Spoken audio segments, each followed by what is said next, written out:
Bendito sea tu nombre, Jesús. Digno eres. Hermanos, quiero invitarlos en esta mañana a que nos pongamos de pie. Vamos a orar en esta mañana. Vamos a presentarle este servicio al Señor. Amén.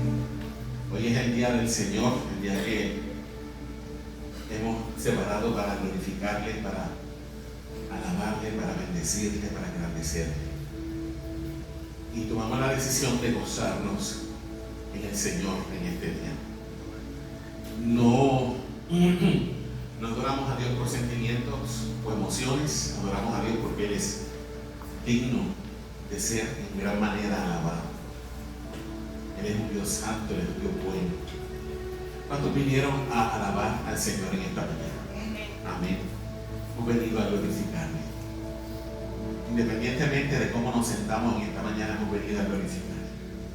Vamos a dedicarle este servicio al Señor. ¿Qué les parece? Amén. Vamos a inclinar nuestro rostro en esta mañana y vamos a presentarle este servicio al Señor, dedicárselo a Él. Padre bendito, en esta preciosa mañana nos acercamos delante de ti, Dios, a través de Jesucristo nuestro Señor, entendiendo y reconociendo que en nosotros mismos no hay autoridad y que en nosotros mismos, Señor, no hay mérito, sino a través de los méritos únicos de Jesús. Él es el único que es digno de ser en gran manera alabado. Padre, yo te presento este servicio. Dedicamos esta mañana de este primer día de la semana, el día del Señor, a ti. Damos las primicias de esta semana a ti, Señor. Queremos traerte lo mejor de nuestras vidas, darte lo mejor de nuestros corazones. También muchos en esta mañana han llegado, Padre, con cargas, con situaciones. Ha sido tal vez una semana difícil, Padre amado, y están confrontando diferentes pruebas y situaciones. Yo te pido, Padre, en el nombre de Cristo, en esta mañana, si es tu beneplácito, tu Espíritu Santo se mueva de manera especial en este lugar, Señor. Que tu Espíritu Santo sea, Señor, haciendo real a Cristo en nuestras vidas. Que tu Espíritu Santo nos permita ser conscientes de tu presencia en esta mañana. Te pedimos que tu Espíritu Santo en esta mañana se manifieste en este lugar, glorificando el nombre de tu Hijo. Reconocemos, Padre, que el ministerio del Espíritu Santo no es darse gloria a sí mismo. Jesús dijo en Juan capítulo 14 que cuando Él viniera le glorificaría porque tomaría de lo suyo y nos lo haría saber. Yo te pido en esta mañana, Padre, que permitas que tu Espíritu Santo nos revele a Cristo en este lugar. Padre amado, que si alguno, Señor, viene triste, hoy pueda recibir el consuelo tuyo. Si alguno viene cargado, en este día pueda recibir el descanso para su alma. Si alguno viene, Padre amado, convicto de pecado, que en este día el Espíritu Santo lo traiga al arrepentimiento. Espíritu Santo, manifiesta tu presencia en este lugar y glorifica el nombre de tu precioso Hijo Jesucristo nuestro Señor. Padre amado, nos entregamos en esta mañana en tus manos. Tú sabes que te necesitamos, Señor. Sabes que te necesitamos, Padre. Necesitamos tu presencia. Necesitamos tu gracia. Padre amado, que en esta mañana el nombre de Cristo se ha levantado e izado como una bandera en este lugar, Señor. Que nuestro Señor Jesús sea glorificado. Como dijo Él en Juan 12:32, y yo, si fuere levantado de la tierra, a todos atraeré a mí mismo. Padre, gracias porque estás aquí. Gracias porque tú has prometido en tu palabra que donde hay dos o más reunidos en tu nombre, aquí estás tú en medio de ellos. Padre amado, yo te pido que en esta mañana tu Espíritu Santo use la palabra tuya para traer cautivo todo pensamiento y toda voluntad a los pies de Cristo. Que tu Espíritu Santo en esta mañana use la palabra, Señor, para derribar todo argumento y toda altivez que se levanta dentro de nosotros contra el conocimiento de Dios que es en Cristo Jesús, nuestro Señor. Padre amado, en esta mañana tu Espíritu Santo abra nuestros corazones, así como abrió el corazón de Lidia a orillas de aquel río cuando el apóstol Pablo predicaba el Evangelio. Señor, en esta mañana comunícanos tu palabra, comunícanos tu verdad, comunícanos, Padre amado, el carácter de tu Hijo. Gracias, Padre, porque tú estás con nosotros. En el bendito nombre de Jesús, nuestro Señor. Amén y amén. Yo quiero invitarlos en esta mañana, que hay puestos de pie. En esta mañana declaremos el credo, en lo que creemos. Vamos a confesarle al mundo, confesarnos unos a los otros, la fe que nos une dentro de un solo cuerpo. Amén.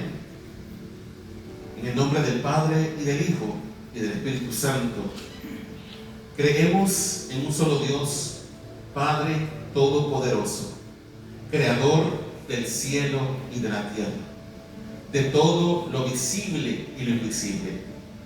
Creemos en un solo Señor Jesucristo, Hijo unigénito de Dios, engendrado del Padre antes de todos los siglos, Dios de Dios, luz de luz, Dios verdadero de Dios verdadero, engendrado, no creado, de la misma naturaleza del Padre, y por medio de quien todas las cosas fueron creadas. Confesamos que por nosotros los hombres y por nuestra salvación bajó del cielo, y que por la obra del Espíritu Santo se encarnó en el vientre de María, la Virgen, y se hizo hombre. Declaramos que por nuestra causa fue crucificado en tiempos de Poncio Pilato. Creemos que padeció y fue sepultado. ¿Cuántos lo creen, hermanos? Mas al tercer día resucitó de entre los muertos conforme a las sagradas escrituras. ¿Cuántos pueden decir amén por eso? Dice, creemos que ascendió a los cielos y se sentó a la diestra del Padre, donde está sentado. ¿Hasta cuándo? Hasta el tiempo en que regresará por segunda vez en gloria. ¿Para qué? Para juzgar a los vivos y a los muertos, y su reino no tendrá fin. Creemos en quién más, en el Espíritu Santo. ¿Y quién es Él? Señor y dador de vida. ¿De dónde procede? Quien procede del Padre y del Hijo, y quien con el Padre y el Hijo recibe una misma adoración y gloria. ¿Cuántos pueden adorar a Dios Espíritu Santo? Porque es digno de la misma alabanza el Padre y el Hijo. ¿Qué más? Creemos que en tiempos antiguos ese Espíritu Santo que hizo, habló por boca de los santos apóstoles y de los profetas, y que les inspiró para dejar por escrito y de forma inerrante e infalible toda la verdad de Dios que necesitamos para llegar a ser salvos y vivir la vida cristiana. ¿Y qué más creemos, iglesia? Creemos en la Santa Iglesia Universal, la cual es un solo cuerpo que está compuesto por todos aquellos que han creído en Jesucristo, de toda época, tribu, pueblo, lengua y nación, que ha sido edificada sobre el fundamento de los apóstoles y profetas, siendo Jesucristo mismo la principal piedra del ángulo.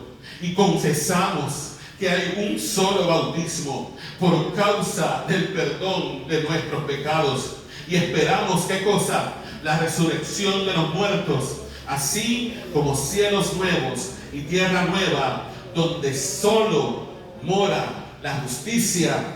Amén. Bendito sea tu nombre, Señor. Vamos a inclinar nuestro rostro un momento, iglesia. Quiero leer esta palabra y quiero que la medites en esta mañana en tu corazón. Dice así la palabra de nuestro Dios: cuán amables son tus moradas, oh Jehová de los ejércitos. Anhela mi alma y aún ardientemente desea los atrios de Jehová. Mi corazón y mi carne cantan al Dios vivo. Aún el gorrión halla casa y la golondrina nido para sí, donde ponga sus polluelos. Cerca de tus altares, oh Jehová de los ejércitos, Rey mío y Dios mío. Bienaventurados los que habitan en tu casa, Señor, perpetuamente te alabarán. Bienaventurado el hombre que tiene en ti sus fuerzas, en cuyo corazón están tus caminos. Atravesando el valle de lágrimas, lo cambian en fuente. Cuando la lluvia llena los estanques, irán de poder en poder. Verán a Dios en Sión. Jehová, Dios de los ejércitos, oye mi oración. Escucha, oh Dios de Jacob. Mira, oh Dios, escudo nuestro, y pon los ojos en el rostro de tu ungido. Escucha esta palabra, iglesia, porque mejor es un día en tus atrios que 1000 fuera de ellos. Escogería antes estar a la puerta de la casa de mi Dios que habitar en las moradas de maldad. No hay lugar como la casa de nuestro Dios, iglesia. Porque sol y escudo es Jehová Dios. Gracia y gloria dará Jehová. No quitará el bien a los que andan en integridad. Jehová de los ejércitos, dichoso el hombre que en ti confía. Padre, gracias. En esta mañana glorifícate en medio nuestro. Exáltate en medio nuestro, Señor, y que podamos adorarte en espíritu y en verdad. En el nombre de Jesús. Amén. ¿Cuántos hemos venido a alabar el nombre de nuestro Rey? ¿Cuántos vinieron a alabar el nombre de su Rey? Amén. Den un aplauso al Señor. Hoy en día está como nubloso, ¿verdad? Cuando están los días así como uno está como que... ¿Cuántos se querían quedar, honestamente? ¿Cuántos se querían quedar en su casa? Envuelto en sus sábanas allí, porque el día está para eso. Amén. Pero el hecho de que tú estás aquí para Dios es importante, valioso. Amén. Vamos a alabar al Señor y vamos a cantar en esta mañana en la casa de Dios. Amén. Amén. Hoy tenemos a Danilo Montero con nosotros porque esta semana los músicos no pudieron practicar. ¿Okay? Así que vamos a adorar al Señor con pista. Amén. Pero adoramos al Señor como quiera. Tienes que venir a su presencia a alabarle.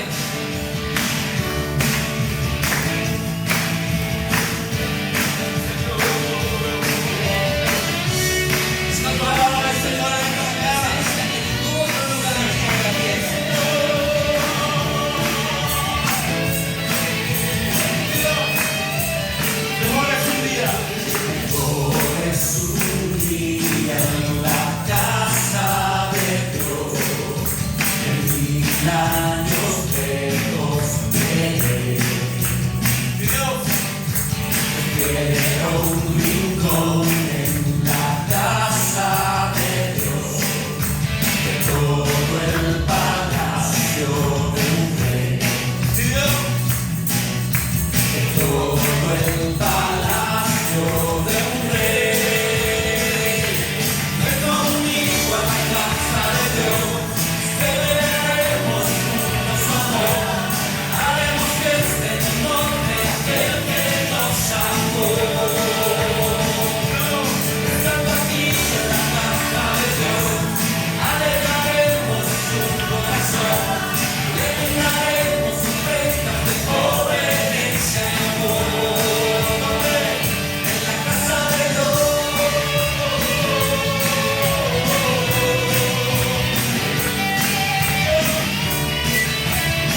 Yo me alegré con los que me decían, a la casa de Jehová iremos. ¿Cuántos se alegran con los que le dicen, vamos a la casa del Señor?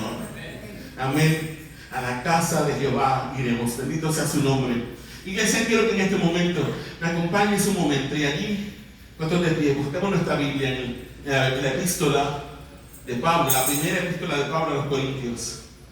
Primera de Corintios, capítulo 1. Primera de Corintios, capítulo 1, y vamos a leer los versos del 1 al 17. La primera carta del apóstol San Pablo a los Corintios, en el capítulo 1, versículos del 1 al 17. Y cuando lo tengan, me dicen amén para saber que lo tienen conmigo. Amén. Primera de Corintios, capítulo 1, versículos del 1 al 17.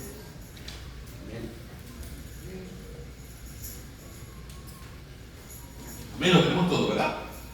Amén. Pues vamos a leer todos juntos esta palabra en el nombre de ¿quién? Del Padre y del Hijo y del Espíritu Santo.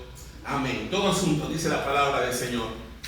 Pablo, llamado a ser apóstol de Jesucristo por la voluntad de Dios, y el hermano Sóstenes, a la iglesia de Dios que está en Corinto, a los santificados en Cristo Jesús, llamados a ser santos con todos los que en cualquier lugar invocan el nombre de nuestro Señor Jesucristo, Señor de ellos y nuestro. Gracia y paz a vosotros, de Dios nuestro Padre y del Señor Jesucristo. Verso 4. Gracias doy a mi Dios siempre por vosotros, por la gracia de Dios que os fue dada en Cristo Jesús, porque en todas las cosas fuisteis enriquecidos en Él, en toda palabra y en toda ciencia, así como el testimonio acerca de Cristo ha sido confirmado en vosotros, de tal manera que nada os falta en ningún don, esperando la manifestación de nuestro Señor Jesucristo, el cual también os confirmará hasta el fin, para que seáis irreprensibles en el día de nuestro Señor Jesucristo. Fiel es Dios, por el cual fuisteis llamados a la comunión con su Hijo Jesucristo nuestro Señor. Os ruego pues, hermanos, por el nombre de nuestro Señor Jesucristo, que habléis todos una misma cosa, y que no haya entre vosotros divisiones, sino que estéis perfectamente unidos en una misma mente y en un mismo parecer. Porque he sido informado acerca de vosotros, hermanos míos, por los de Cloé, que hay entre vosotros contiendas. Quiero decir que cada uno de vosotros dice: yo soy de Pablo, y yo de Apolos, y yo de Cefas, y yo de Cristo. ¿Acaso está dividido Cristo? ¿Fue crucificado Pablo por vosotros? ¿O fuisteis bautizados en el nombre de Pablo? Doy gracias a Dios de que a ninguno de vosotros he bautizado, sino a Crispo y a Gayo, para que ninguno diga que fuisteis bautizados en mi nombre. También bauticé a la familia de Estéfanas. De los demás no sé si he bautizado a algún otro, pues no me envió Cristo a bautizar, sino a predicar el evangelio, no con sabiduría de palabras, para que no se haga vana la cruz de Cristo. Amén. Padre, gracias por esta palabra, Señor, que nos insta, Señor, a que no haya contiendas ni divisiones entre nosotros, a que no haya partidos entre nosotros. Te damos gracias porque así como en la iglesia de Corinto, Señor, también tú has puesto en esta iglesia dones, talentos, y has dado tu palabra para que el nombre de Cristo se dará a conocer entre nosotros. Te pedimos que podamos predicar esta palabra con denuedo y con poder, más que con conocimiento de hombre. Padre amado, y que la palabra que se predique en esta iglesia, en esta casa, Señor, sea usada por ti para traer, Señor, a aquellos que no conocen a Cristo a los pies del Salvador. Ayúdanos, Señor, y perdona nuestras ofensas. Perdona, Señor, las veces que te hemos fallado, Padre amado, de diferentes maneras, en palabras, en acciones, en pensamientos. Señor, gracias porque tenemos un sumo sacerdote que se compadece de nuestras debilidades y que nos ama, Señor, y que intercede por nosotros todos los días. Gracias porque tenemos un sumo sacerdote 24 horas al día, 7 días a la semana, 365 días del año, delante del trono de la gracia, intercediendo por nosotros. Y ese sumo sacerdote perfecto y precioso es tu precioso Hijo Jesús, el único mediador entre Dios y los hombres, porque tiene la naturaleza divina y la humana, las dos perfectamente unidas en Él. Gracias, Padre amado, porque Él, y a través de Él, es que podemos acercarnos a ti. En su precioso nombre oramos, Padre. Amén, amén y amén. Bendito sea el Señor. Quiero pedirle a Jesús y a Suri que en esta mañana pasen al frente a recoger los diezmos y las ofrendas. Hermano Jesús y la hermana Suri. ¿Se quiere orar?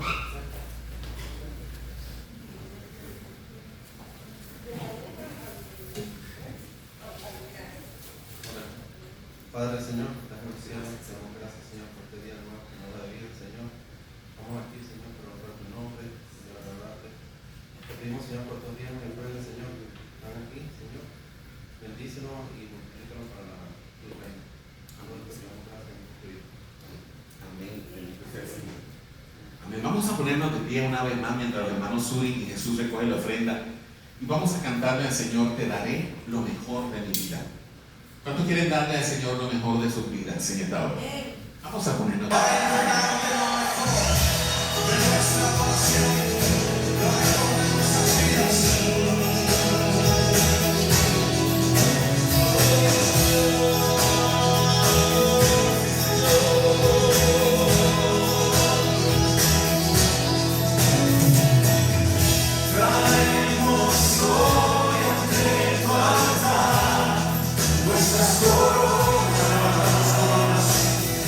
Queremos darte lo mejor de nuestra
Amén. Nuestra obediencia es nuestra mejor adoración al Señor. Aleluya. Samuel se lo dijo a rey Saúl, le dijo que Dios prefería ¿qué cosa? La obediencia a los sacrificios. Amén. Podemos sentarnos en esta preciosa mañana y quiero reconocer. Esta es la segunda vez que usted viene, ¿verdad? ¿Cuál es el nombre suyo? Es con B, ¿verdad? Beatriz. Me acordaba que era con B. Vamos a darle un aplauso al Señor por Beatriz en esta mañana. Está en la segunda vez que nos visita. ¿Cómo ve? ¿Quién le invitó a Beatriz? Aquí. Mabel le invitó. Amén. Y al lado de Beatriz está su niña, ¿verdad? Me imagino. Ponte de pie, hija. ¿Cómo que te llaman, corazón? Amaya. Me acordé también del nombre. Un nombre bonito. Vamos a dar un aplauso al Señor por Amaya. Amén. Bendito sea Jesús. Y hoy Mabel, yo no sabía que Mabel tenía otro bebé hoy. Ese embarazo no lo sabíamos, lo desconocíamos. Pero hay un bebé con nosotros, una nena, ¿verdad? Una beba. Que ellos la están cuidando, le hicieron el favor a su mamá que cumplió años ayer. Y la adoptaron por un día. ¿Y cómo se llama esa bebé preciosa? Mía. Vamos a darle un aplauso al Señor por Mía, aunque Mía no sabe que estamos aplaudiendo por ella. Amén. Así que si no hay más visitas en esta mañana, quiero invitarlos a que salga de su asiento un momento y vamos a saludarnos los unos a los otros en el amor del Señor. Saluda al hermano que está a su lado. Dígale que le aman el amor de Cristo.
Gloria a Jesús. Amén. Vamos a irnos sentando, amados.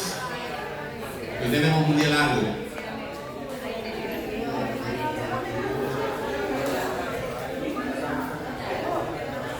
Quiero pedirle, ir pidiéndole a los niños que vayan pasando, todos los niños aquí. Hola Eva, qué precioso. Esa Eva me mira siempre con tanto amor. Hola, mira, está brincando. Voy a pedir a los niños que pasen, todos los niños acá. Todos los niños acá, vamos a orar por los niños. Y esta mañana, Lucas, Camila, Jesús, Jessica, Maya. ¿Quién falta? Me falta Jackson por ahí. Jackson. La chiquita, pero está bien. Iglesia, vamos a irnos ubicando acá en nuestros asientos un momento. Quiero pedirles que extiendan sus manos hacia acá. Vamos a extender nuestras manos hacia los niños en esta mañana. Vamos a orar por ellos. Vamos a pedirle al Espíritu Santo de Dios que en esta mañana también les hable. Amén a sus corazones. Eterno Dios, que estás en los cielos en esta preciosa mañana. Nos allegamos a ti, Padre amado, por los méritos de tu precioso y unigénito Hijo Jesús. Te presentamos, Padre, a cada uno de estos niños. Te presento a Jesús, te presento a Maya, te presento a Jesly, a Lucas, te presento a Camila y te presento a Jackson, Señor, que lo están trayendo, Padre, casi por los pelos, pero lo están trayendo. Señor, yo te doy gracias por su vida. Te pido, Señor, Padre, que en esta mañana sea tu Espíritu Santo hablando a sus corazones a través de tu palabra.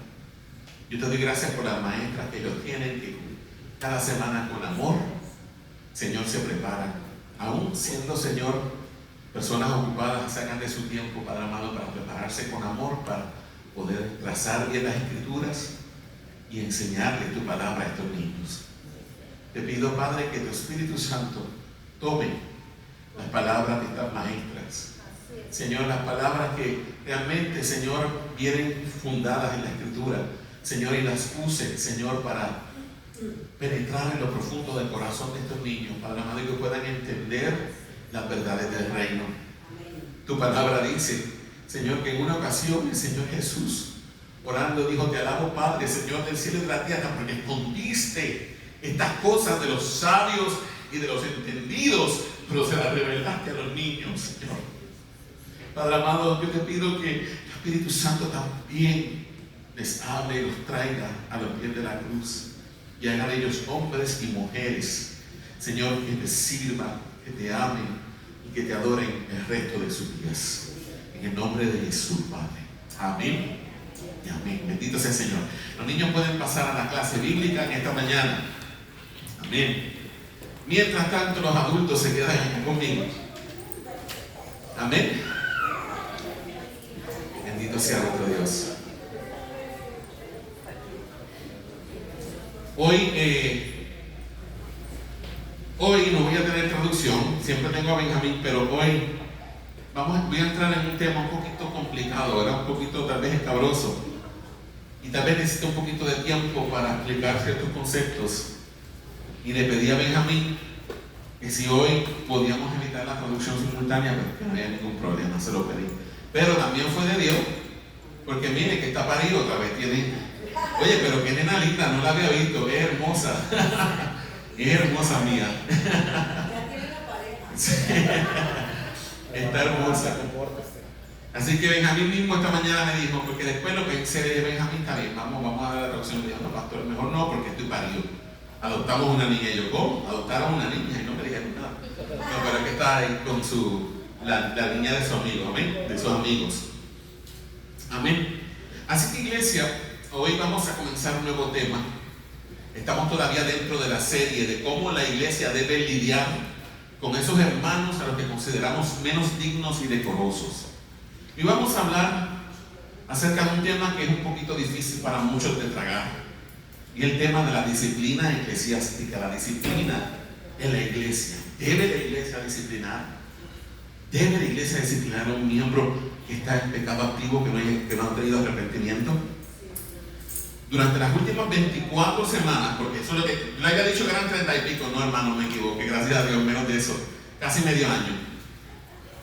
Hemos estado hablando de este tema, ¿verdad? De los menos dignos y decorosos, y los he ido llevando por pasos. Primero les hablé acerca de la tentación, ¿verdad? Y cómo es que la tentación nos va llevando ¿a dónde? Al pecado, si permitimos que la tentación se aloje ¿dónde? En nuestra mente y en nuestro corazón, ¿verdad? Así que hablamos del proceso de cómo es que se va gestando el pecado en nuestros corazones. Luego vimos la historia de David y vimos el ejemplo de un creyente, de cómo un creyente puede realmente caer en pecado cuando se descuida, cuando deja de hacer las cosas que Dios le ha mandado hacer, cuando aleja sus ojos de Cristo. Cuando alejamos nuestros ojos de Cristo somos propensos a caer en pecado.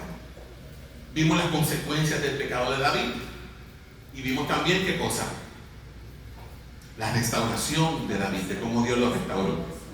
Todo esto, toda esta base que le he dado durante estas últimas 23 semanas es el fundamento para el tema que voy a tocar hoy, que es la disciplina eclesiástica.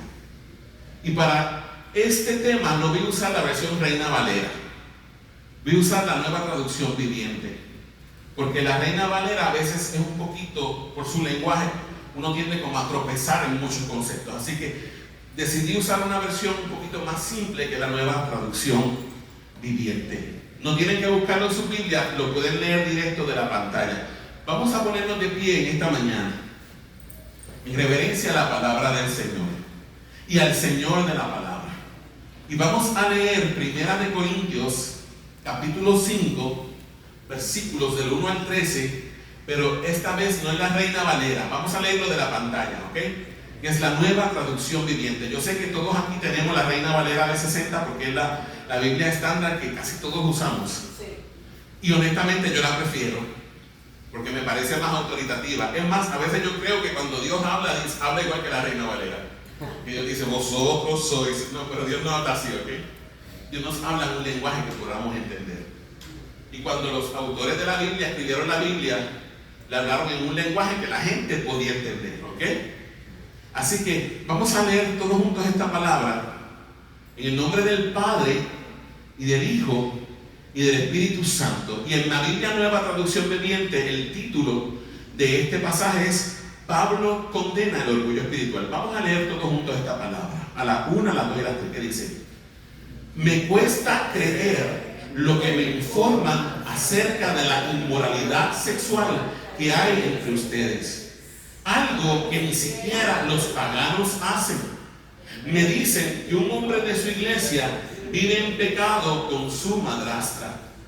Ustedes están muy orgullosos de sí mismos. En cambio, deberían estar llorando de dolor y vergüenza y echar a ese hombre de la congregación. Aunque no estoy con ustedes en persona, sí lo estoy en el espíritu. Y como si estuviera ahí, ya emití mi juicio sobre este hombre. En el nombre del Señor Jesús, ustedes deben convocar a una reunión de la iglesia. Yo estaré presente en espíritu, igual que el poder de nuestro Señor Jesús. Entonces deben expulsar a ese hombre y entregárselo a Satanás para que su naturaleza pecaminosa sea destruida y él mismo sea salvo el día que el Señor vuelva. Es terrible que se jacten sobre dicho asunto. ¿No se dan cuenta de que ese pecado es como un poco de levadura que impregna toda la masa? Desháganse de la vieja levadura, quitando a ese perverso de entre ustedes. Entonces serán como una nueva masa preparada sin levadura, que es lo que realmente son. Cristo, nuestro Cordero Pascual, ha sido sacrificado por nosotros. Por lo tanto, celebremos el festival no con el viejo pan de perversidad y maldad, sino con el nuevo pan de sinceridad y verdad. Cuando les escribí anteriormente, les dije que no se relacionaran con personas que se entregan al pecado sexual. Verso 10. Pero no me refería a los incrédulos que se entregan al pecado sexual o son avaros, estafadores o rinden culto a los ídolos. Uno tendría que salir de este mundo para evitar gente como esa. Verso 11. Lo que quise decir es: no se relacionen con ninguno que afirma ser creyente y aún así se entrega al pecado sexual o es avaro, o rinde culto a ídolos, o insulta, o es borracho, o estafador. Ni siquiera coman con esa gente. No es mi deber juzgar a los de afuera, pero sí es responsabilidad de ustedes juzgar a los que son de la iglesia y están en pecado. Dios juzgará a los de afuera, pero como dicen las escrituras, quiten al malvado de entre ustedes. Palabra dura, palabra fuerte, ¿verdad? Pero es palabra de Dios. ¿Cuántos saben que es palabra de Dios? Amén. Vamos a orar.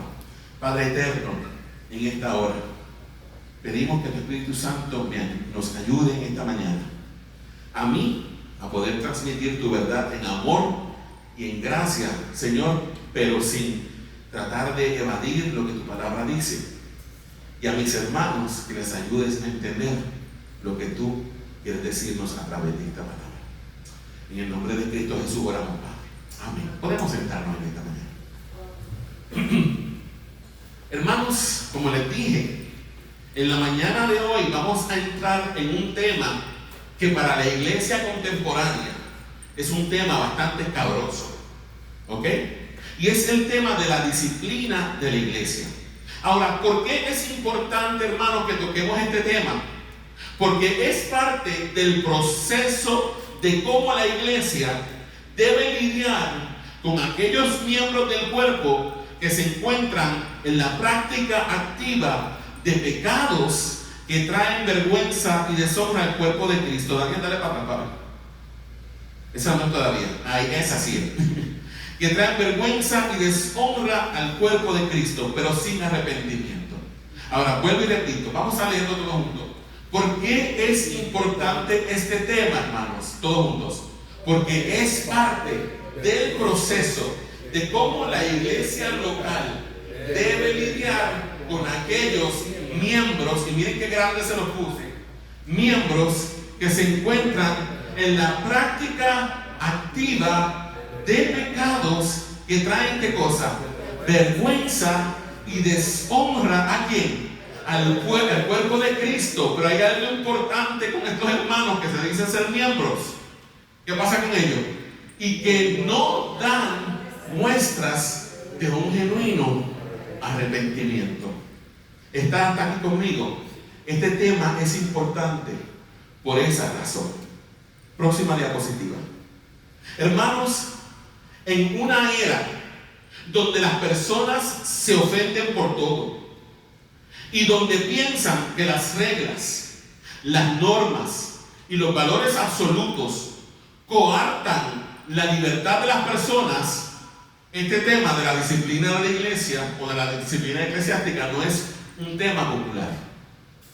Yo no sé si antes se haya hablado de este tema aquí en la iglesia, pero por lo general en las iglesias contemporáneas ya no se habla de este tema, ¿ok? Porque tenemos miedo de ofender a las personas de la iglesia, ¿ok?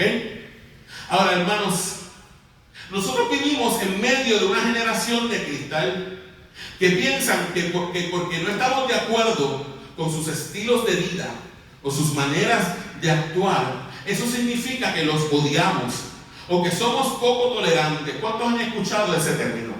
Cuando hablan de la iglesia, ustedes nos odian. ¿Por qué te odiamos? Porque ustedes no respaldan mi estilo de vida y ustedes no respetan la manera en que yo quiero vivir. Ustedes son intolerantes. Y ese ha sido el discurso del mundo, especialmente en estos últimos 5 a 6 años. Desde el 2000, como 8 años maybe. Desde el 2015 para acá, ese ha sido el discurso que más se ha escuchado. A la iglesia le han acusado de ser intolerante, de promover un discurso de odio. Eso es lo que la gente dice de la iglesia cuando se predica de ciertos temas.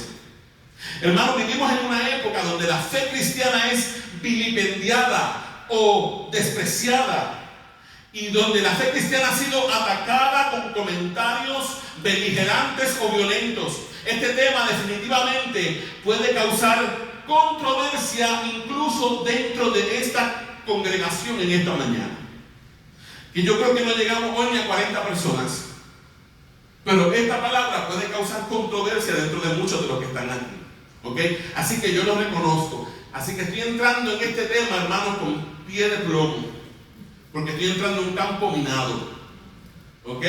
Y cualquier cosa que yo diga puede ser usada en mi contra, así que lo entiendo.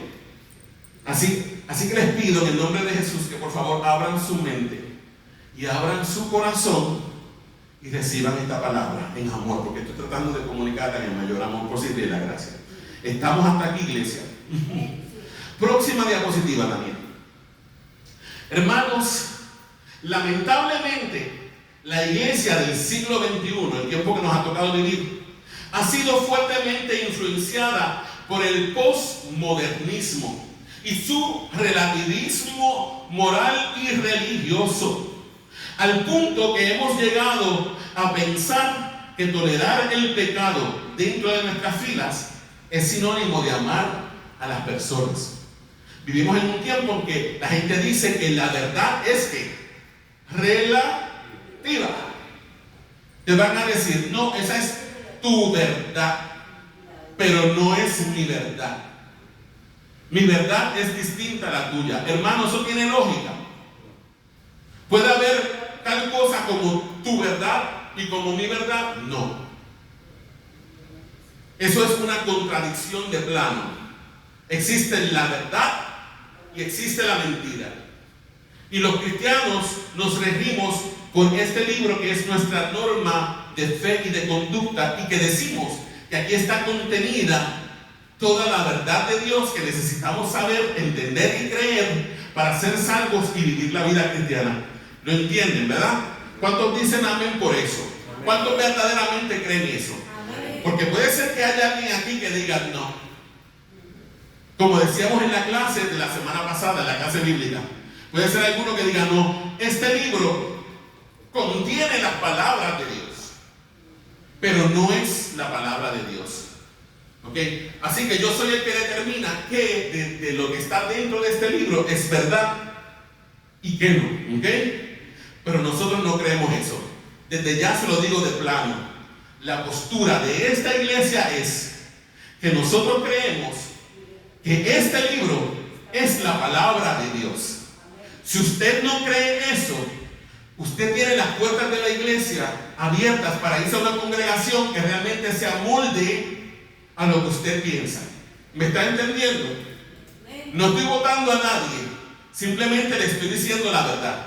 Porque cuando usted decide unirse como miembro de una congregación, usted tiene que entender, usted tiene que andar en unidad de fe. ¿Me está entendiendo? Usted tiene que andar en unidad con sus hermanos. Y si usted piensa que la doctrina que enseñamos aquí no es correcta, usted no está de acuerdo con lo que enseñamos, usted quiere un mensaje light donde le digan a usted que Dios lo quiere prosperar y lo quiere bendecir, hermano, New Orleans está lleno de iglesias que le van a predicar eso. ¿Me está entendiendo? Pero si usted quiere recibir la palabra de Dios sin adorno, aquí está. Está en el lugar correcto. Yo no soy el mejor pastor del mundo, ni soy perfecto, ni soy santo y impecable, tengo pecado. Pero cuando me paro aquí, yo quiero transmitirle la verdad. ¿Sabe por qué?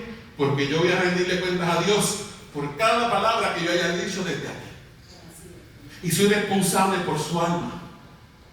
O sea, yo tengo mayor condenación que todos ustedes aquí. ¿Me está entendiendo, iglesia?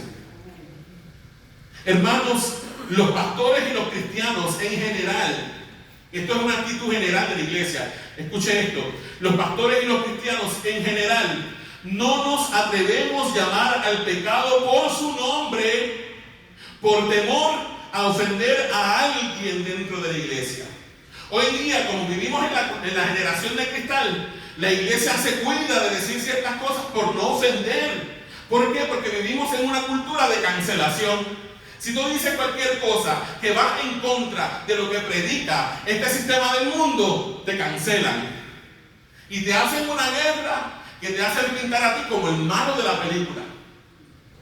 ¿Ok? Eso no es nuevo, hermanos. Esa fue la técnica que se usó en el Imperio Romano cuando la iglesia estaba siendo perseguida. ¿Ok?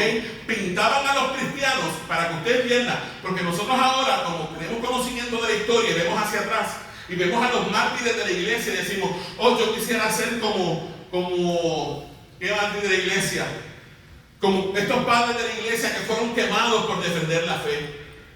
Y lo vemos bien romántico. Pero usted sabe una cosa, hermano. Los hermanos de la iglesia primitiva, ¿saben de qué los acusaban? Los acusaban de que violaban niños, porque como sus cultos eran escondidos en las catacumbas, los acusaban de que violaban niños. Los acusaban de canibalismo, de que comían carne y sangre humana. ¿Por qué? Porque hablaban de que se comían el cuerpo y la sangre del Señor en la cena. Pero ese fue el discurso que se le empezó a enseñar y a predicar a la sociedad romana en aquel tiempo. Entonces, cuando la gente veía a los cristianos, los miraba con sospecha. ¿Me está entendiendo? Nosotros sabemos la verdad, pero el tiempo que ellos se enfrentaron fue un tiempo bien difícil, porque estaban siendo difamados por causa de la verdad de Dios. Y en estos tiempos, como que se ha vuelto a repetir lo mismo. Y las iglesias, los pastores, los hermanos, no nos atrevemos a llamar las cosas por su nombre por miedo a ofender. No nos atrevemos a llamar las cosas al pecado como pecado porque tenemos miedo de ofender a los demás. Mi hermano, pero le pregunto yo en esta mañana, ¿a quién estamos llamados a complacer como cristianos? ¿A quién tú y yo estamos llamados a complacer? ¿A los hombres o al Señor? Al Señor, hermano. Al Señor. La iglesia del siglo XXI, hermano, en especial dentro de Estados Unidos, que es donde nosotros vivimos, ha hecho demasiadas concesiones con el pecado. Hemos hecho como pacto con el pecado. Y no hemos aprendido a tolerar el pecado dentro de la iglesia. Hermano, en estos días estamos hablando con algunos pastores de la asociación y hay un fenómeno que se está dando mucho dentro de las iglesias bautistas aquí, hispanas en New Orleans. Y digo iglesia bautista porque es en el ámbito que nosotros nos movemos. Pero si eso está pasando en la iglesia bautista, eso tiene que estar pasando en las iglesias pentecostales, en las iglesias presbiterianas, en las iglesias luteranas, en todas. Pero me acomodo solamente a los bautistas porque es la tribu a la que yo pertenezco. ¿Me está entendiendo? Y este fenómeno que se está dando dentro de las iglesias bautistas en esta ciudad, aquí en Nueva Orleans, es el hecho de que es cada vez mayor el número de parejas que se llaman a sí mismas cristianas, pero que deciden convivir sin casarse dentro de nuestras congregaciones. Próxima diapositiva, Daniel. El modo de pensar del mundo se ha implantado en las mentes de estas personas. Son muchísimas las parejas, hermano, especialmente de Latinoamérica, que vienen a Estados Unidos, conviven. Tú piensas que son casados porque tienen hijos y tú dices, pues esto es un matrimonio, pero cuando tú indagas un poquito más adentro, te das cuenta de que jamás en su vida se han casado, de que el modo de pensar del mundo se ha metido en su cabeza. Entonces tú les preguntas, pero ¿por qué ustedes no se han casado si tienen hijos y todo? Ay, porque es que el matrimonio lo daña todo. El matrimonio lo daña todo. Muchachos, mejor no nos casamos porque tan pronto nos casemos, pues se va a dañar.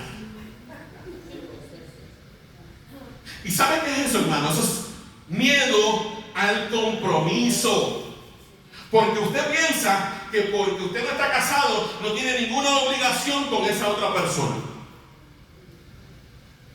Y lo decide dejar, cuando me va a llamar, porque esa es la manera, así que la gente viene al matrimonio y así que se juntan. Si me va mal, lo dejo, que se vaya por ahí. Sí. Entonces, ¿dónde está el sentido de pacto? El sentido de compromiso. ¿Usted me está entendiendo? Hermano, el modo de pensar del mundo se ha implantado dentro de sus mentes. Piensan que convivir sin casarse no es pecado. Dicen que el matrimonio lo arruina todo. Que el matrimonio no es más que un papel. ¿Cuántos han oído eso? Es más que un papel, muchachos. Es un papel para cumplir con ciertas formalidades legales y sociales. Pero ¿será cierto? Hermano, ¿quién creó el matrimonio? ¿Fue idea de Dios? No fue idea de los hombres ni de la sociedad, hermano.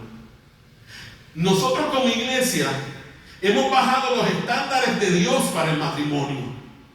El matrimonio, la Biblia dice que es un pacto sagrado. Próxima diapositiva, hermano Daniel. Es un pacto sagrado. Y es un pacto que se hace delante de ¿quién? De Dios, y solamente de Dios y de los hombres. El cual es, la Biblia dice que el matrimonio es un estado honroso, de acuerdo con la santa palabra de Dios. Ahora, para la mente del mundo, el matrimonio no es más que un estorbo. No, hermanos.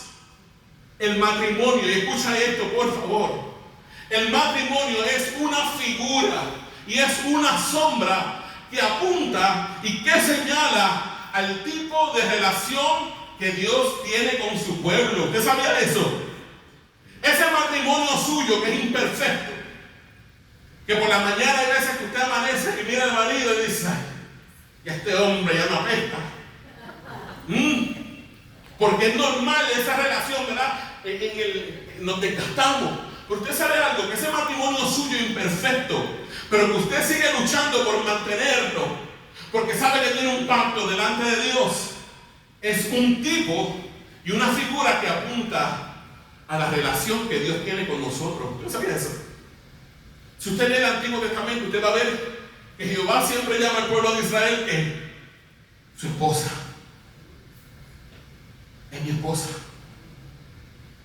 ¿Y qué es la iglesia de Cristo? La iglesia es la novia de Cristo. Y usted sabe cómo termina la historia humana, mi hermano. La historia humana termina en una boda. ¿Usted lo sabía? La cena de boda del Cordero. Cuando Cristo venga a buscar a su iglesia, esa va a ser la celebración de la boda más hermosa de todas. Porque ese matrimonio suyo imperfecto apunta a un matrimonio mejor y verdadero. Entonces el matrimonio es un pacto. Y si en esta mañana usted está aquí y no se ha casado, hermano, haga ese compromiso de entrar en esa relación de pacto con esa persona que usted ama. Y haga ese pacto delante de Dios. Ahora, no se limite a pensar, no, que si el pastor no me casa, no es de Dios. Hermano, si usted se casa delante de un juez, eso tiene el mismo valor delante de Dios que si se casa delante de un cura o de un pastor. Porque es el pacto lo que importa. ¿Me está entendiendo? Hermano, próxima diapositiva, Dani. Hermanos, muchos cristianos viven en pecado abierto. Escucha esto, porque esto es interesante. Hay muchos cristianos que viven en pecado abierto y están dentro de la iglesia. Pero cuando vienen a la iglesia, experimentan la presencia de Dios. Y sienten los pelos parados. Y sienten ganas de llorar. Y ellos piensan que porque ellos reciben esa confirmación de la presencia de Dios dentro de su corazón, eso significa que Dios está contento y complacido con las cosas que están haciendo. No sé si me está entendiendo. ¿Ok? El hecho de que usted experimente sensaciones en el culto no significa que Dios está complacido con su estilo de vida. ¿Me está entendiendo? Somos seres humanos y somos seres emocionales. ¿Ok? Y somos sensibles a muchas cosas. Somos sensibles a la música. Somos sensibles a la presencia de Dios. Mi hermano, pero si usted está viviendo en desobediencia a la palabra de Dios abierta, usted tiene que arreglar su vida con Dios. Independientemente de que usted sienta los pelos parados en el culto. Es que hoy fui al culto, ay, sentía una corriente, unos escalofríos tan bonitos, pero salgo de aquí y sigo haciendo las mismas pocas vergüenzas. ¿Me está entendiendo? El hecho de sentir ciertas cosas en el culto no significa que Dios está complacido con nuestro modo de pensar o de hacer las cosas. Hay otros hermanos que piensan que porque están cumpliendo con venir a la iglesia cada domingo o pagar su tiempo y ofrenda, esas buenas obras les ayudarán proporcionándoles ese empujoncito final que van a necesitar para entrar al cielo. ¿Me está entendiendo? Bueno, está bien, yo estoy haciendo estas cosas mal, pero por lo menos yo estoy yendo a la iglesia, estoy dando mi tiempo, estoy dando mis ofrendas. Quizás al final de mi vida, cuando Dios ponga en balanza mis actos, esas cositas que yo hice por Él van a servirme de empujoncito para qué, para entrar al reino de Dios. Entonces dentro de nosotros seguimos teniendo la misma mentalidad católico-romana de que nos ganamos el cielo. ¿Por qué? Por nuestras buenas acciones. Hermanos, eso no funciona así. En el reino de Dios esto no funciona así. Próxima diapositiva, Daniel. Sin darnos cuenta, seguimos teniendo la misma mentalidad católico-romana de ganarnos el favor de Dios mediante nuestras buenas obras. Y se nos olvidan las palabras de Samuel al rey Saúl en 1 de Samuel 15:22. Vamos a leerlo todos juntos, a la 1, a las 2 y a las 3. ¿Qué dice allí? ¿Qué es lo que más le agrada al Señor? ¿Tus ofrendas quemadas y sacrificios? ¿O que obedezcas a su voz? Y ahí contesta el mismo Samuel. Y le dice él: escucha, la obediencia es mejor que el sacrificio, y la sumisión es mejor que ofrecer, ¿qué cosa? La grasa de los carneros. Entonces, obedecer es mejor que dar ofrendas y que diezmos. No le estoy diciendo ahora, no diezme. El pastor está diciendo que no diezmemos ni ofrendemos. No dije eso, hermano. Lo que sí dije es que Dios prefiere tu obediencia a que hagas las cosas por simplemente cumplir con Él. ¿Me está entendiendo? ¿Qué cantábamos hace un rato en esa canción? Te daré lo mejor de mi vida. Te daré lo mejor de mi vida. Te daré lo mejor cada día. Será mucho más que una canción. Mi obediencia es mi mejor adoración. Hermano, la adoración no se circunscribe a los 45 minutos que estamos aquí en el culto. Adoración es todo lo que hacemos en nuestra vida. Cuando usted se levanta por la mañana, usted adora. Cuando usted da en el tapón, en el tráfico, usted adora. Cuando le hacen el corte de pastelillo ese al frente y usted quiere propinar una palabra deshonrosa y usted decide no hacerlo y bendecir, usted está adorando. Lo sabía, ¿verdad? Eso es adoración. Adoración que duele muchas veces, porque nuestra naturaleza lo que quiere hacer es que tocarle la bocina bien duro, y si pudiéramos pasarle por encima también le pasábamos. Entonces nos duele porque a nuestra naturaleza lo que quiere hacer es una cosa y le decimos: no señora, no señora, usted contrólese ahí, a la cruz del Calvario va. ¿Me está entendiendo? Vamos a ver el próximo diapositiva, Daniel. Hermanos, en el pasaje que comenzaremos a considerar esta mañana, encontramos que dentro de la iglesia de Corinto estaba ocurriendo un caso de inmoralidad sexual tan grave que ni siquiera era bien visto dentro de una cultura tan inmoral y pagana como la corintia. Hasta los corintios estaban escandalizados por lo que estaba pasando. Los corintios inconversos, ¿ok? Estaban escandalizados por lo que estaba pasando dentro de la iglesia. ¿Ok? Había un miembro de la iglesia quien estaba sosteniendo una relación consensual. ¿Con quién? Con su madrastra. Y eso era tan inmoral que hasta los mismos griegos pensaban que eso estaba mal.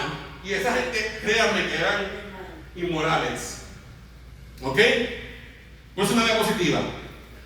Al parecer, mi hermano, lo que estaba pasando dentro de la iglesia era bien conocido por los hermanos, pero todos lo ignoraban como ese elefante que está en sus pantallas ahora. En la iglesia había un elefante en la sala, pero los hermanos, ¿cómo estaban? Aquí no ha pasado nada. Se hacían los ciegos, no podían ver el elefante. Lo veían, claro que lo veían, pero preferían ¿qué? Pasar por alto el elefante, ignorarlo. ¿Ok? Era un caso bien conocido para los hermanos, pero sin embargo lo pasaban por alto. En el versículo 2, Pablo acusa a la iglesia de Corinto de estar demasiado orgullosa o envanecida en sí misma. Ahora, ¿cuáles eran las razones del orgullo de la iglesia de Corinto? Si usted lee la carta a los Corintios, usted se va a dar cuenta de cuáles eran las razones de su orgullo. Próxima diapositiva. ¿Qué pasaba en Corinto, hermano? En Corinto había divisiones por partidos. ¿Ok? Había hermanos que decían que eran de quién? De Pablo. Unos decían, yo soy de Pablo. Otros decían, yo soy de Cefas, yo soy de Pedro. Otros decían, no, yo soy de Apolo. Y había otros que eran más espirituales. Eso sí que eran los más espirituales. No, yo no soy ni de Pablo, ni de Pedro, ni de Apolo. Yo soy de Cristo. Yo le pertenezco a Cristo. Entonces, dentro de la iglesia había partidos. Había hermanos que decían ser de Pablo, de Pedro, de Apolos. Y los más espirituales decían que eran de Cristo. Cada cual sentía orgullo de sentirse discípulo de alguno de estos hombres. Próxima diapositiva. Otra causa de orgullo en Corinto, mi hermano, era la manifestación constante de los dones espectaculares del Espíritu Santo. Entre ellos la glosolalia o el hablar en lenguas y la profecía. ¿Ok? Eso era otro motivo de orgullo para los corintios. ¿Ok? La manifestación constante de los dones espirituales espectaculares. Pablo mismo, al inicio de su carta, y lo leímos en el devocional, reconoce que la iglesia de Corinto había sido enriquecida en palabra, en conocimiento de la palabra de Dios, y que el testimonio de Cristo entre ellos había sido confirmado a tal punto que Pablo dice que a la iglesia de Corinto no le faltaba ni siquiera un don. Todos los dones de Dios se manifestaban en la iglesia de Corinto. Pero fíjense qué casualidad. Todos los dones se manifestaban en la iglesia más problemática del Nuevo Testamento. De eso vamos a hablar en un ratito. Próxima diapositiva. Otra posible causa del orgullo para haber sido otra posible causa del orgullo pudo haber sido un mal entendimiento de las doctrinas de la gracia y de la libertad que tienen los creyentes en Cristo, llevándolos a pensar que a causa de la gracia podían pasar por alto la inmoralidad dentro de sus filas. ¿Ok? Eso pasa hoy también. Hay gente que malinterpreta las doctrinas de la gracia y piensan que porque nosotros predicamos una salvación por gracia a través de la fe y no por obras, estamos predicando licencia para pecar. Así que es posible que la iglesia de Corinto muchos hayan torcido la enseñanza de Pablo y estuvieran viendo la libertad en Cristo como una licencia para pecar. Hermano, y eso pasa mucho. Eso lo he visto yo con mis ojos. Hay gente que viene de un sistema bien legalista religioso, donde les enseñan que cualquier cosa es pecado, y cuando sus ojos son abiertos a las doctrinas de la gracia, hermano, como que se vuelven locos. Les pasa como un perrito que usted ha tenido amarrado muchos años y de momento usted lo suelta y empieza zum, zum, zum. Le pasa, eso lo he visto yo. Y se desperdigan por el mundo. Un mal entendimiento de la gracia. ¿Qué estamos viendo allí? Una persona con un mal entendimiento de la gracia. Los domingos levanta las manos en la iglesia y adora a Dios. Pero los viernes, ¿qué hace? Nadie se atreve a decir. ¿Qué hace los viernes? Se va de party y se va a pierde la conciencia. Se descarrila. Hermano, la doctrina de la gracia no es licencia para pecar. Eso es un muy mal entendimiento de la doctrina. ¿Me está entendiendo? Seguimos acá. Esto nos lleva a la primera reflexión en esta mañana. ¿Cuál va a ser nuestra primera reflexión? Quiero que la lean conmigo. ¿La podrá leer conmigo? Me voy para este lado ahora, porque siempre como que atiendo a este rebaño, pero no atiendo a este. Y es porque el púlpito está más cerca de allá. Pero voy a acercarme a este rebaño de acá. Vamos a leer todos juntos la reflexión, a la 1, a la 2 y a la 3. ¿Qué dice? Se puede llegar a ser una iglesia en la que se tengan los mejores maestros, una buena enseñanza, una buena prédica, una sana doctrina y una manifestación constante de la presencia del Espíritu Santo, y aún así ser una iglesia desobediente a la palabra de Dios. Piense eso. Se puede ser una iglesia que tenga los mejores maestros, el mejor pastor, la mejor predicación, una adoración brutal, una manifestación constante del Espíritu Santo, y aún así ser una iglesia desobediente? Oh, claro que sí, hermano. Y la iglesia de Corinto es el vivo ejemplo de que eso puede pasar, ¿ok?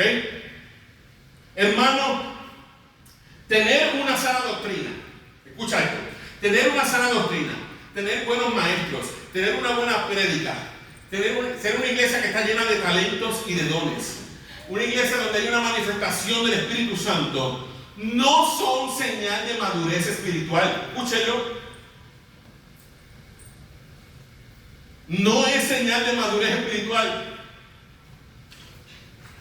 La gente confunde los dones, los talentos, la manifestación de Dios con madurez espiritual.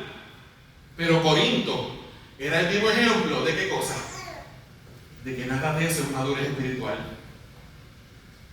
Usted me está entendiendo, está aquí conmigo, iglesia. Se me están durmiendo. No es madurez. Eso no es señal de madurez espiritual, ¿me está entendiendo? La madurez espiritual se prueba no solo en un conocimiento intelectual de las partes de las escrituras, sino en obediencia a ellas. Entonces, ¿qué es señal de madurez? ¿La manifestación sobrenatural o la obediencia a la palabra de Dios? La obediencia es la señal de madurez, mi hermano. No es llamativo, fíjese que no es llamativo. Ser obediente no es algo llamativo. Ahora, si usted va a una iglesia donde está todo el mundo hablando en lengua y profetizando, y hay una manifestación gloriosa, y qué sé yo, eso llama mucho la atención. Eso le llama mucho la atención a mucha gente. Ahora, una iglesia donde se enseña la palabra, donde se enseña que hay que obedecer la palabra, eso no es llamativo. ¿Por qué? Porque a la gente le gustan las cosas que espectaculares. ¿Estás aquí conmigo? Próxima diapositiva, Daniel. El creyente, léalo todo junto conmigo, la 1, la 2 y la 3. ¿Qué dice? El creyente aprobado por Dios no es, y se lo subrayé, no es aquel que ejerce un liderazgo unido u ostenta dones impresionantes en la iglesia, sino aquel que es fiel y obediente a las ordenanzas que Dios ha dejado establecidas, ¿dónde? En las Sagradas Escrituras para nosotros. Apunte eso, sáquenle una foto. El creyente aprobado por Dios no es aquel que tiene un liderazgo ungido. No es aquel que tiene ciertos dones o talentos, sino el que es fiel y obediente a la palabra de Dios. Entonces, mi hermano, ni ser un buen maestro o ser un buen predicador, ni profesar tener la doctrina correcta, ni la evidencia de dones sobrenaturales del Espíritu es garantía de que somos una iglesia obediente a la palabra. Y Corinto era un vivo ejemplo de eso. Corinto era un vivo ejemplo de eso. Próxima diapositiva, Daniel. Además de las divisiones en la iglesia de Corinto y del exhibicionismo de algunos que poseían dones espirituales, otro factor que también pudo haber influenciado en el caso de tolerancia al pecado pudo haber sido la infiltración de falsas doctrinas dentro de la iglesia. ¿Ok? Pudo haber sido la infiltración de falsas doctrinas dentro de la iglesia. Hermano, y en el tiempo de la iglesia primitiva, en el siglo I, empezó a germinarse una doctrina que luego fue progresando y se terminó llamando el gnosticismo. Ahora bien, ¿qué era el gnosticismo? El gnosticismo era una filosofía religiosa y era una filosofía sectaria que era muy compleja, pero que fue una amenaza para el cristianismo desde sus orígenes. Era una mezcla de diferentes filosofías religiosas con cristianismo. Era como un combo de doctrinas. ¿Ok? Doctrinas de los persas, doctrinas de los orientales de aquí, y todo eso lo mezclaban con el cristianismo y hacían tremendo brebaje, tremendo potaje. ¿Ok? Próxima diapositiva. En esencia, mi hermano, el gnosticismo ve una dualidad entre una fuerza espiritual de bondad que es eterna y todopoderosa y otra fuerza maligna que es igualmente eterna y todopoderosa. ¿Ok? Como decir el yin y el yang. ¿Ok? Nosotros los cristianos creemos que existe la fuerza del mal. ¿Cierto o falso? Cierto, existe. Ahora, ¿usted cree que Satanás es todopoderoso? ¿Usted cree que Satanás es eterno? No, no es eterno. Porque para tener la cualidad de eternidad, usted tiene que haber existido siempre. ¿Me está entendiendo? No tener principio ni fin de días. ¿Quién es el único ser en todo el universo que es eterno, que no tiene principio ni fin? ¿Quién es? Dios. Todos los demás somos criaturas, tuvimos un principio, ¿verdad que sí? Por lo tanto no somos eternos. ¿Está aquí conmigo? Satanás no es eterno. Ahora, el pensamiento gnóstico decía que había una fuerza espiritual de bondad que era eterna y todopoderosa, pero que al mismo tiempo había una fuerza espiritual de maldad que también era eterna y todopoderosa. ¿Cuántos han visto de Star Wars? Star Wars, la película, todos la hemos visto. Que la fuerza te acompañe. Y estaba el lado que, el lado bueno de la fuerza y el lado oscuro de la fuerza. Eso es dualismo. Eso es lo que hicimos. Usted ve como en todo lo que tenemos alrededor nuestro hay doctrinas religiosas y nos quieren indoctrinar. Pues eso es. ¿Le estoy diciendo que no vea Star Wars? No, hermano, no le estoy diciendo eso. A mí me encanta la película. Todas las películas de Star Wars me encantan. Pero de que tiene una filosofía religiosa, la tiene, y usted tiene que aprender a discernirla. Y básicamente dentro de la iglesia se estaba ya infiltrando este pensamiento gnóstico. ¿Ok? Ese dualismo, escucha iglesia, ese dualismo llevó a muchos gnósticos a considerar que este cuerpo era intrínsecamente malo, así que trataban sus cuerpos con dureza.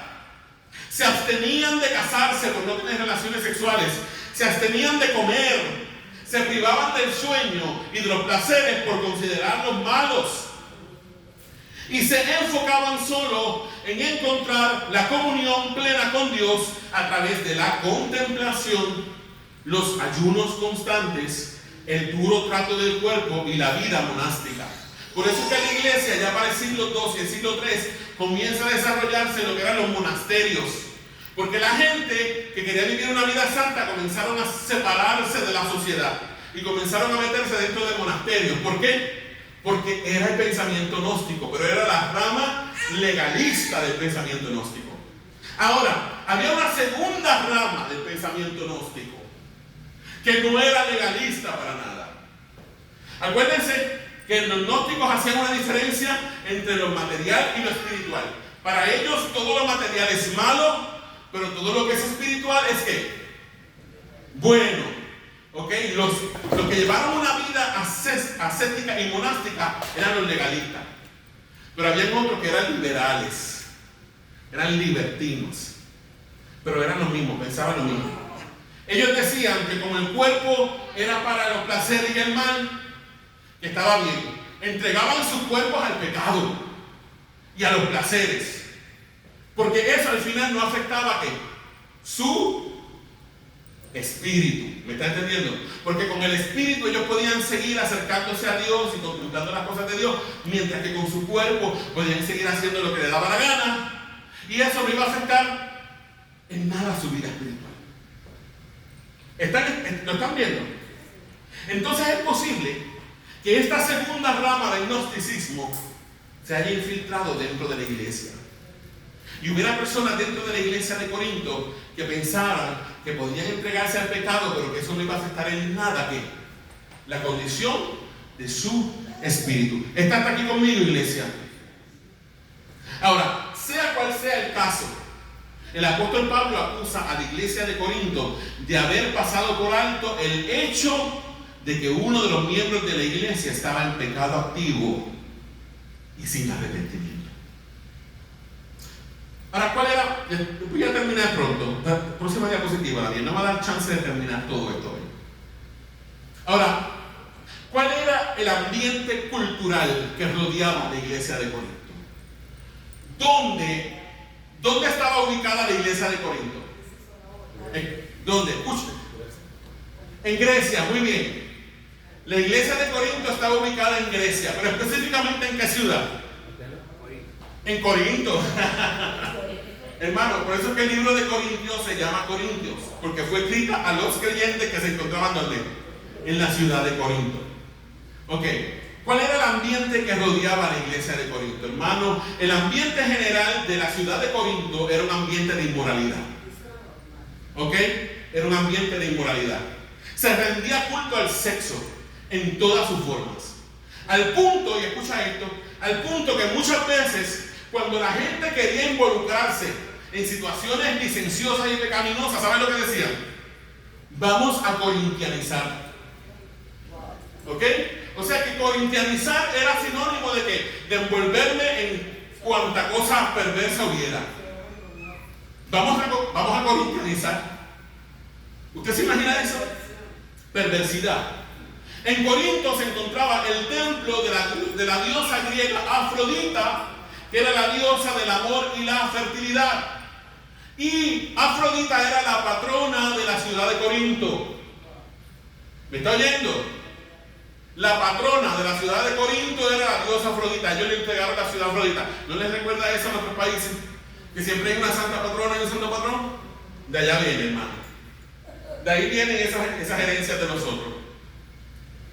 La ciudad de Corinto estaba dedicada a la diosa Afrodita. Y usted sabe lo que había en Corinto, en el templo de Corinto. Las sacerdotisas que ministraban a la diosa Afrodita dentro del templo, ¿saben lo que eran? Prostitutas sagradas. ¿Ok? O sea que se practicaba la prostitución sagrada dentro de la iglesia de Corinto.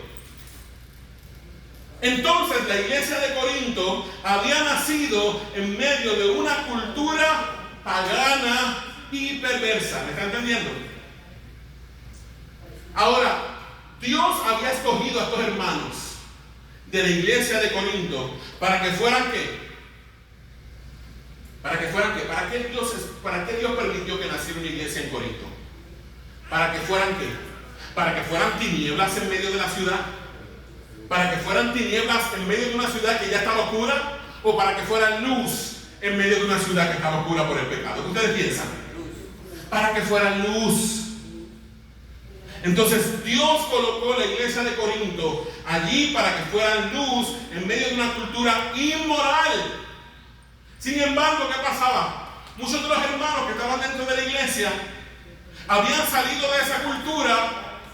Pero ¿qué pasaba con ellos? Todavía cargaban ¿qué? La cultura adentro. ¿Me está entendiendo? Salieron de Corinto, pero Corinto no había salido de ellos. Lo llevaban dentro. Se les hizo difícil separarse, divorciarse de esos antiguos patrones de vida. ¿Me está entendiendo? Vamos a ver la próxima diapositiva, Daniel. ¿Por qué la iglesia había tolerado que este hombre viviera en pecado sexual con su madrastra? Hermano, pueden haber sido varias razones. ¿Ok? En la iglesia de Corinto había gente rica y había gente pobre. Es posible que este hombre fuera un hombre prominente dentro de la congregación, ya sea porque tuviera un cargo importante dentro de la iglesia o porque aportaba buenas putucas de dinero. ¿Me entiende? Y eso puede haber sido una de las causas por las cuales la iglesia, el hombre estaba en pecado, todo el mundo lo sabía, el elefante estaba en medio de la sala, pero todo el mundo, porque es un líder de la iglesia importante. Ay, no sé, que ese se va ese hermano, muchachos, bajan los diezmos de la ofrenda de la iglesia. ¿Usted me está entendiendo? Quizás fuera un hombre que tenía un gran conocimiento doctrinal. ¿Ok? Posiblemente era un hombre que tal vez era hasta un maestro y tenía un gran conocimiento doctrinal. Y la gente, por miedo, no se atrevía a decir nada porque no, es que nos estaríamos metiendo con el ungido de Jehová. Como dicen muchos hoy. No toques al ungido de Jehová. Y el pastor haciendo y deshaciendo, pero no toques al ungido de Jehová. Y no nos atrevemos a decir nada, ¿por qué? Porque es un hombre de Dios. Porque es un hombre. Oye, tú no has visto cómo los dones del Espíritu Santo se mueven en ese hombre. Muchachos, ¿cómo va a ser? Si los dones del Espíritu se mueven en él, eso significa que el Espíritu Santo está complacido con lo que él está haciendo. Porque mira cómo Dios lo usa sanando a los enfermos. ¿Vieron cómo hablaba en lengua hoy? o vieron todas las profecías que dijo, todo eso se podía haber estado dando dentro de la iglesia. ¿Me está entendiendo? ¿Me está viendo el cuadro conmigo? Quizá la iglesia estaba tan envuelta en sus riñas y en sus peleas partidistas, que no, que si yo soy de Pablo, no, que si yo soy de Pedro, no, que si yo soy de Apolo, no, que si yo soy de Cristo, no, que si yo soy de fulano, de sultano, y estaban tan envueltos en sus cosas que pasaron por alto el pecado de ese hermano. ¿Me está entendiendo? Eso pudo haber sido otra posibilidad. ¿Y por qué no? Quizá nos queda otra posibilidad. Puede ser que los corintios toleraran esa inmoralidad con el fin de permitirse a sí mismos otros vicios o actitudes no cristianas sin ser corregidos por otros. ¿Entendieron ese último punto? Bueno, el hermano está en pecado, pero vamos a quedarnos callados porque la verdad es que el hermano está viviendo con la madrastra, pero es que a mí me gusta ir al casino. A mí me gusta derrochar todo mi dinero en el casino. Así que no le digo nada, porque si le digo algo me va a decir, que tú también estás haciendo algo malo. Mira cómo gastas tu dinero en el casino, o mira cómo tú fumas, o mira cómo tú bebes. Entonces, para permitirse a ellos mismos ciertos vicios, es posible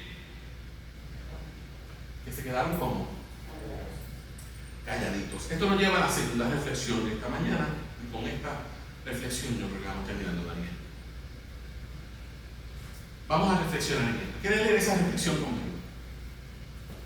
Todos juntos. A la una, a las dos y a las tres. ¿Qué dice? ¿Cuántas veces como iglesia local no nos hemos atrevido a llamar la atención de algún hermano o hermana que se encuentra en algún pecado abierto y del cual toda la congregación tiene conocimiento por cualquiera de las razones antes expuestas? Piensen, ¿cuántas veces no nos hemos atrevido a confrontar a un hermano por cualquiera de las razones que les dije anteriormente?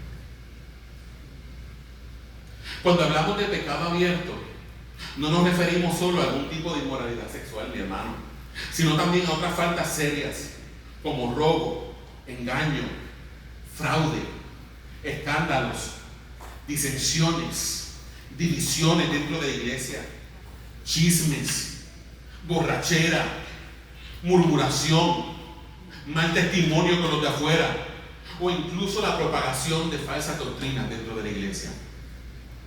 Porque pensamos solamente en pecado y tendemos a pensar pecado sexual.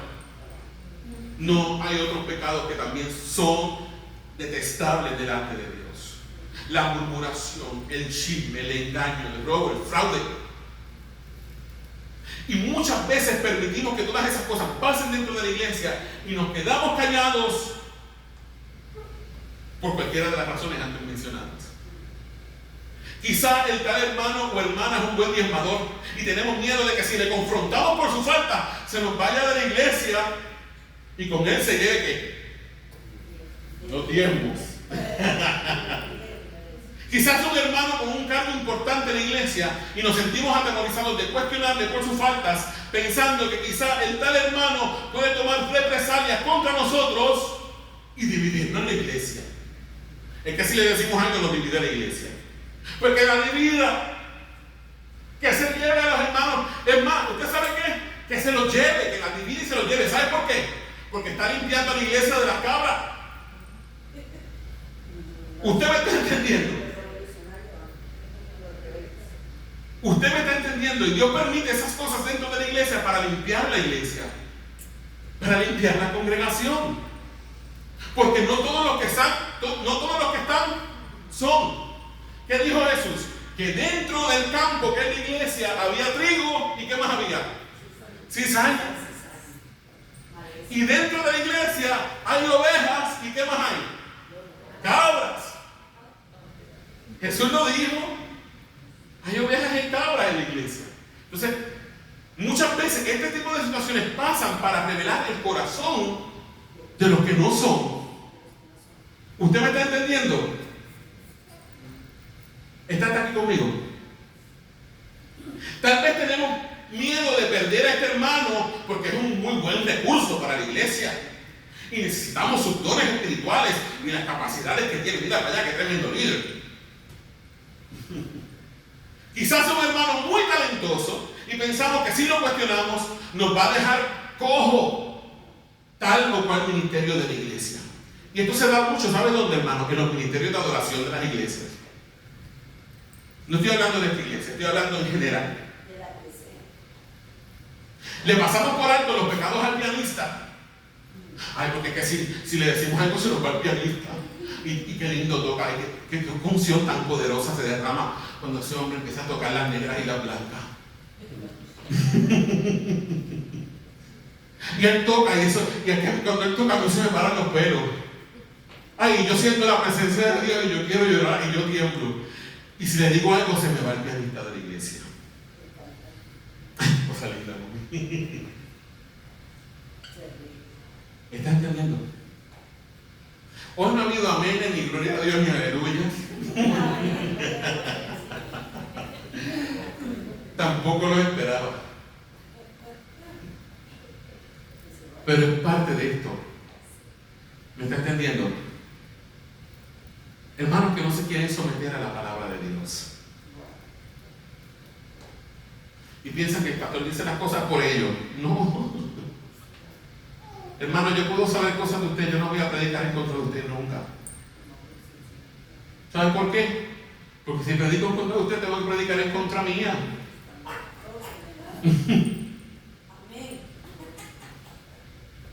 Porque mi techo no es de cristal. Mejor dicho, sí, mi techo es de cristal y si yo le pongo a tirarle piedras al techo suyo, usted me va a tirar piedras al techo mío y me lo va a quebrar.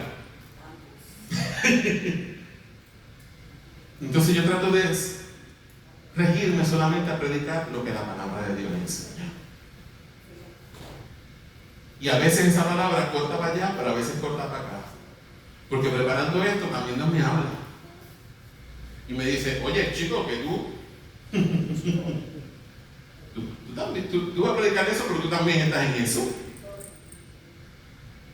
¿Me está entendiendo? Con esto voy a terminar. Le pregunto, ¿hacemos bien en no confrontar el pecado, iglesia? ¿Hacemos bien en pasar por alto el pecado en nuestra congregación? Hermano, la instrucción del apóstol Pablo en 1 Corintios 5:2, próxima diapositiva, Daniel. 1 Corintios 5:1 y 2 puede sonar radical para mucha gente en el siglo de hoy día. Vamos a leer esto y con esto vamos a terminar. Mira lo que dice Pablo. Me cuesta creer lo que me informa acerca de la inmoralidad sexual que hay entre ustedes. Algo que ni siquiera los paganos hacen. Me dicen que un hombre de su iglesia vive en pecado con su madrastra. Ustedes están muy orgullosos de sí mismos. En cambio, ¿qué dice Pablo? Deberían estar ¿qué? Llorando de dolor y vergüenza. Y ahí es que viene.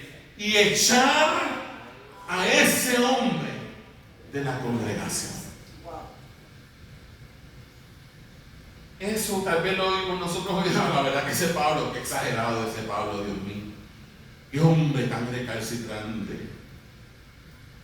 Hermano, eso es palabra de Dios. Quería seguir hoy. El tema es largo. Créanme que es largo. No me dio chance de terminar. Benjamín sabe que es largo, pues yo se lo mandé anoche. Lo que sí quiero que entiendan una cosa. La disciplina de la iglesia no es para destruir al hermano. La disciplina de la iglesia es para que el hermano caiga en tiempo de lo que está haciendo, se arrepienta de su pecado y pueda ser restaurado. Acuérdense de la historia de David, ¿verdad? Ahora nos estamos trayendo a la vida práctica de la iglesia. La semana que viene vamos a continuar con este tema. Quizá, si hoy viene un poco, la semana que viene venga la mitad de lo que está aquí. Pero tenga la seguridad de una cosa, iglesia. Este pastor imperfecto los ama. Los ama imperfectamente, porque mi amor es imperfecto, pero los amo. No estoy aquí para acusar a nadie, señalar a nadie, simplemente estoy para mostrarte con la palabra qué cosas tienes que cambiar y ponerte a cuenta con Dios. Amén. Vamos a inclinar nuestro rostro. Padre Santo, te damos gracias por esta palabra que nos has permitido predicar el día de hoy, exponer el día de hoy. Te pedimos, Padre, que esta palabra caiga en nuestros corazones y que podamos reflexionarla. Hoy no voy a hacer ningún llamado, Señor, porque sé que la palabra tal vez ha sido dura para muchos y están procesándola y tal vez están peleando contigo.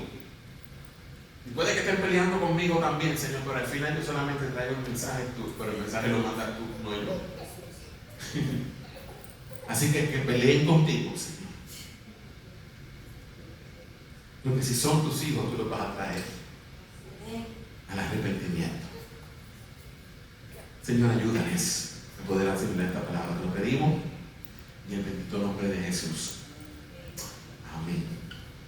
Amén. Vamos a tomarnos unos 5-10 minutos de break y volvemos para la clase bíblica, que va a estar interesante. Hoy sí tenemos que terminarla sí o sí. ¿Ok? Así que hay café, me dice la hermana Albertina. Dime. Ajá. ¿No?